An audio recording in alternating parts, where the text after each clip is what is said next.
Educación fundamental. Capítulo 31.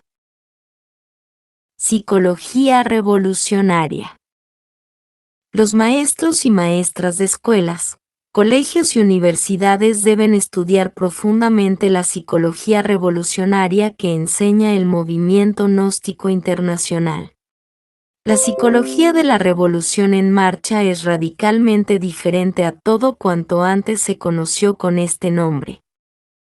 Fuera de toda duda, podemos decir, sin temor a equivocarnos, que en el curso de los siglos que nos han precedido desde la noche profunda de todas las edades, jamás la psicología había caído tan bajo como actualmente en esta época de rebeldes sin causa y caballeritos del rock. La psicología retardataria y reaccionaria de estos tiempos modernos, para colmo de desgracias, ha perdido lamentablemente su sentido de ser y todo contacto directo con su verdadero origen. En estos tiempos de degeneración sexual y total deterioro de la mente, ya no solamente se hace imposible definir con entera exactitud el término psicología, sino que además se desconocen verdaderamente las materias fundamentales de la psicología. Quienes equivocadamente suponen que la psicología es una ciencia contemporánea de última hora, están realmente confundidos, porque la psicología es una ciencia antiquísima que tiene su origen en las viejas escuelas de los misterios arcaicos.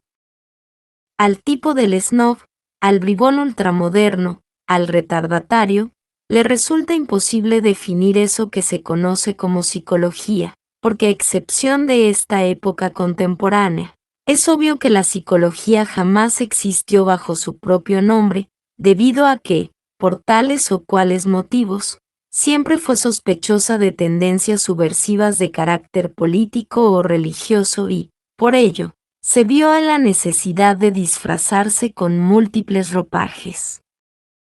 Desde los antiguos tiempos, en los distintos escenarios del teatro de la vida, la psicología representó siempre su papel, disfrazada inteligentemente con el ropaje de la filosofía.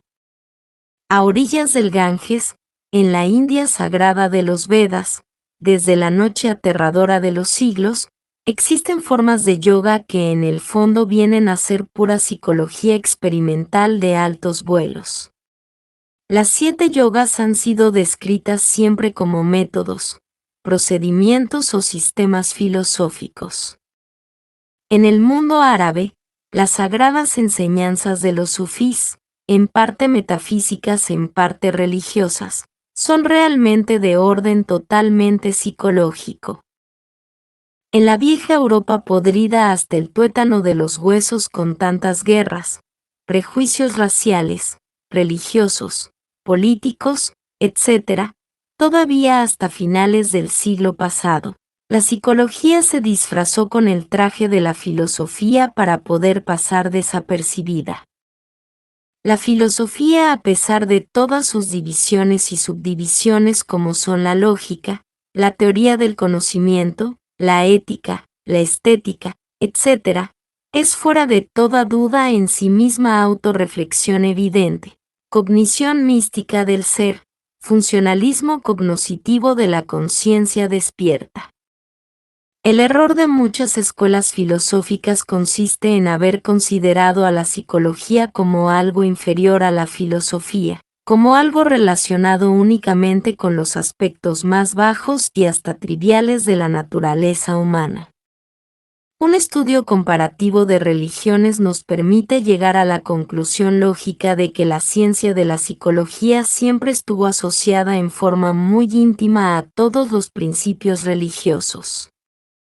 Cualquier estudio comparativo de religiones viene a demostrarnos que, en la literatura sagrada más ortodoxa de diversos países y diferentes épocas, existen maravillosos tesoros de la ciencia psicológica.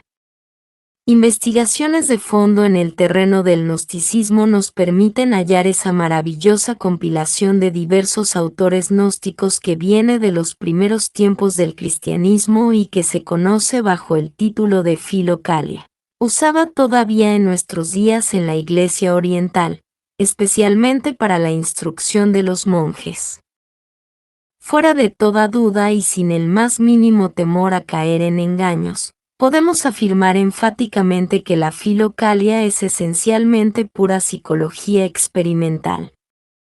En las antiguas escuelas de misterios de Grecia, Egipto, Roma, India, Persia, México, Perú, Asiria, Caldea, etcétera, etcétera, etcétera, la psicología siempre estuvo ligada a la filosofía, al arte objetivo real, a la ciencia y a la religión. En los antiguos tiempos, la psicología se ocultaba inteligentemente entre las formas graciosas de las danzarinas sagradas o entre el enigma de los extraños jeroglíficos o las bellas esculturas o en la poesía o en la tragedia y hasta en la música deliciosa de los templos. Antes de que la ciencia, la filosofía, el arte y la religión se separaran para vivir independientemente, la psicología reinó soberana en todas las antiquísimas escuelas de misterios. Cuando los colegios iniciáticos se cerraron debido al Kali Yuga o Edad Negra en que todavía estamos, la psicología sobrevivió entre el simbolismo de las diversas escuelas esotéricas y pseudoesotéricas del mundo moderno, y muy especialmente entre el esoterismo gnóstico.